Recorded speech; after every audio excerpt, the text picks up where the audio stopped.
Non,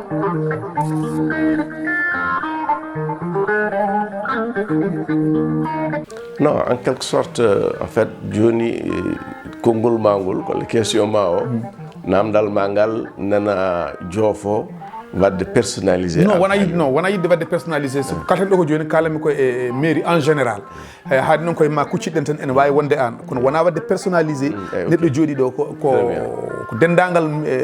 mairie ji fo jimmi haalde dendangal laamu fof en wawi wonde hay président ni yimbe gona bo wala ni mbiyo waɗani ɗum joni sa ari ha yettima tawa ndekade hadi président waddi ɗum ɗo ndeke ko ɗeɗo ɗum ɗo tigui hadi mo waddi ɗum kono affaire nde weeɓani. Ay de manière générale kam gonɗo nder responsabilité mum jiida e gonɗo bowal. Effectivement gestion wona hunde wemde. Et surtout ko fate mairie ji men caggal ɗum kalten dole ɗe kewani no yimɓe cikkirta ni mataw ko maire wela fof ne wawi wadde ɗum ɗon kam wodani puisque ko dokkirteɗen ko dokkirteɗen ɗum fonds ji ɗiɗi fonds investissement o wona hunde nde ganduɗa neɗɗo no wawi wadde hunde foof ko yiɗi walla ɗum ala ko fate alhaali fonds ji keddiɗi ganduɗa dokkirteɗa ɗum ko ya feccir service aji mbaɗa déconcentré ɗi kalfineɗa ɗi ɗum ɗon ɗumi hoore muɗum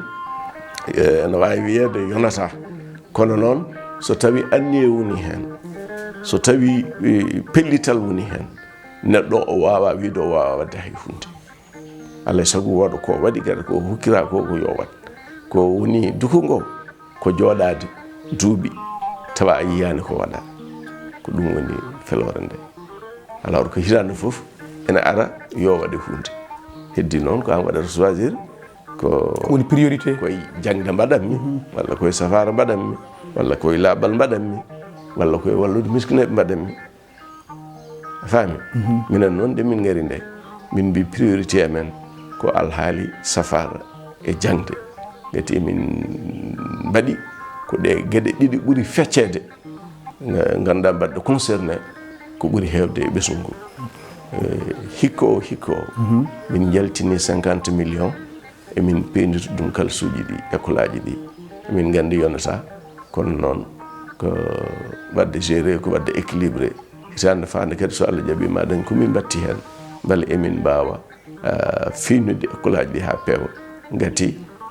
e mémoire am min ala ɗum min mi nande mairie ndi ƴetti kalis ene fewnita école aji bonɗi ɗi walla ko wayno walla ko wayno. Voilà so tawi en duttima mairie ji men enen ha tengti enen fuuta ko mairie ji walla e commune aji men commune aji tokosi walla ni hay so woni commune aji ɗeɓɗi hen yajje nokkuji dañirde kalis ɗi gona bebɗe no fewi beele commune mo Kanel ene jogui tan ɗo nokku mo ganduɗa kañum de ko ɗo ngallu mum wawi yaltude ha ene yaltina 50 millions gam fewnide manan école aji ko nandi hen. Non mairie Kanel walla o ñingui 50 millions. Non 50 millions o nde min keeɓimo nde min guittimo koye ko wiyete pakkasen ko ballal laamu Sénégal ngal jolni subtade won commune aji won hitande foof so tawi wonkoɓe namdotoma a waɗi ɗum a temps a waɗiri ɗum no wirani woɗa ko guittaneɗa dokkeɗa ya waɗir investir eyyi ko ɗum min guitti ɗum ɗon mais commune Kanel kono commune aji foti ɗi foof ala kene nanna kalisaji ɗi mbiya nde tawno impôt ji ɗi kadi ɗi gona joɓeteɗi no hanniri ni. Pourquoi enen eɗen jogdi probléme wona ɗo tan ko en général ko fuutankoɓe foof eɗen jogdi probléme impôt nde tawno nde wiya impôt nde jolna e men nde jolni ɗum ko tubakoɓe arnoɓe en kalfi en ɓenne kadi soɓe keeɓino impôt ji ɗi ken joɓanno tan ene yaaha en ganda ko hutata ko ɗum tagui joguiɗen on probléme e impôt kono impôt ji biyaɗi joni ɗi ko impôt ji ɗi ganduɗa artata tan koye men impôt ji ɗi kadi ene jooɓe neɗɗo no yoɓiri foof yoɓat tan parce que so tawi ƴeewi hande budget Sénégal ko enen foof ndendata joɓat ɗum so tawa hay sa sooda hay soko sondel woda ko dokkuɗa hen laamu sa sood maaro woda ko jobɗa hen laamu ko wiyete TVA ko sa ɗum noon ko laamu central ngu sa kala ko mbawɗa sa seeg bagui gueɗal laamu nani hen ko ɗum noon wiya caggal mbawkaji ɗi tellinama e commune aji ɗi ne yoɓe ndat taxe ji ɗeɓe mbawata kamɓene ittude e nder rende wuro ngo walla diwan o beele eɓe mbawa fewnurde wuro ngo walla guure ɗe. ɗin taxe ji noon ko taxe ji par exemple so tawi aɗa maaha autorisation de construire woda ko jobɗa, so tawi lotissement waɗama frais de bornage o fati koye woda ko jobɗa hen, ainsi de suite e impôt ji goɗɗi ene hen ɗi ganduɗa ko hunde waɗɗinde fonde waɗede les bâtiment ji ɗi impôt ji muɗumen hayso tawi ko galle ɓollo tan joguiɗa, galle o amahanimo aɗa foti yoɓandemo impôt. eyyi ɗiɗon impôt ji foof noon ɗi cuwa taw nadde haqqillaji yimɓeɓe andude wonde ɗi impôt ji so tawi min joɓiɗi ɗi paati koye amen, gati ko ɗiɗon impôt ji so tawi a yoɓiɗi wona ko laamu ene nawa, fatata koye mairie ndi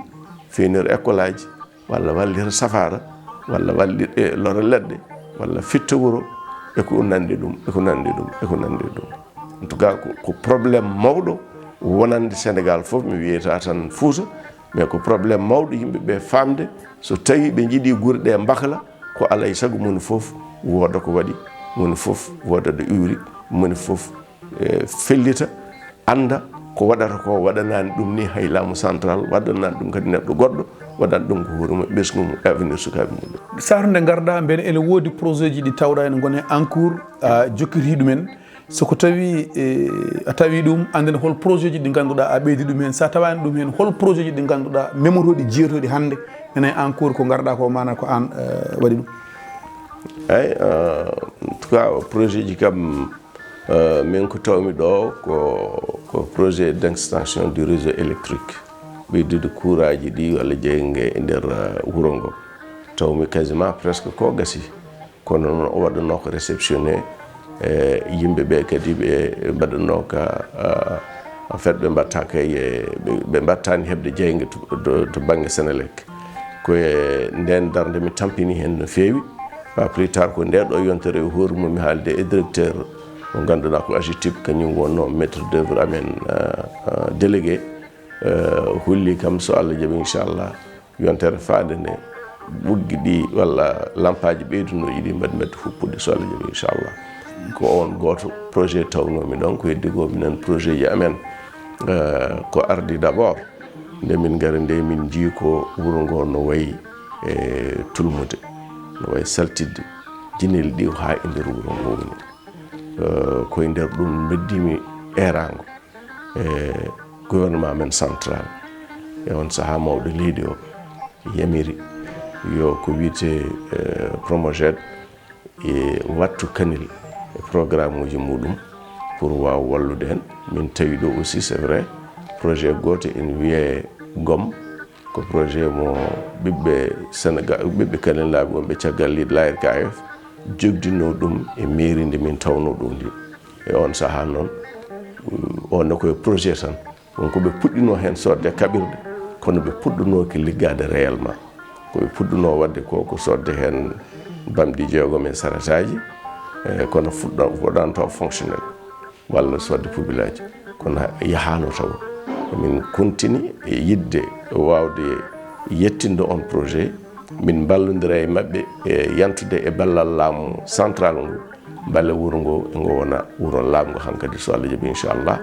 yontere ɓennude nde min dañji jonde minen mairie ndi e Lair KF wondude département des Yvelines e département mo Kanel min jewtidi min kollama so tawi Allah jaaɓi en wawa hitande fande so Allah jaaɓi golle ɗe ma puɗɗo. golle ɗe noon ne jogui ko fannuji ɗiɗi hen gollal ko wiyete précollecte ko minen ɗum toɗɗi, ko wiyete collecte ko e hoore muɗum ɗum ko promoged toppitto ɗum, c'est à dire que minen toppitto no balisaji ɗi jaltiri e galleji he, min nawa ɗum to wiyete des points de collecte e oɗon saaha ko promoged ƴettata ɗum ɗon nawa ɗum en jogui ko wiyete PNR, nawa ɗum toon point de regroupement normalisé fewnoya ɗum toon no yiɗi waɗirde. En tout cas gonɗen koye systéme yidde wadde déchets ɗi valorisé, c'est à dire ko beddetoɗen ko en jogui hen ko wawi hutorede waɗa créer des emplois donc de la recherche. ɗum so tawi Allah jaaɓi min ɗamini ko hitande fande ɗum fuɗɗoto. projet keddiɗo o ko waɗande en jeere wonde nde ganduɗa ko jarde moderne projet keddiɗo aussi mo ganduɗa on déjà wonko fuɗɗa hen ko matade gare routiére o gare o eɗen gandi ko kañum woni mbadi wuuro ma dañ temedere neɗɗo garɗo wirto gare o tawa natani Kanel kala no tawri gare o mo ɗamino ko hedde wuuro ngo fof non way so tawini yooɗi ma wi wuuro ngole moƴƴi ene laaɓi sécurité ene hen voilà en tout cas gare mo min jiiɗi wattude o ko gare mo ganduɗa min ɓeeɗo yaccide ɗum min maha ɗum kadi ne ha yooɗa min pewna ha feewa tawa kala no neɗɗo ari taw commodité ɗi foof ene hen kala neɗɗo ummi bakke rewɗo meeɗa yiide Kanel so naati e gare he so yaltima wi Kanel ene yooɗi ene feewi ene laaɓi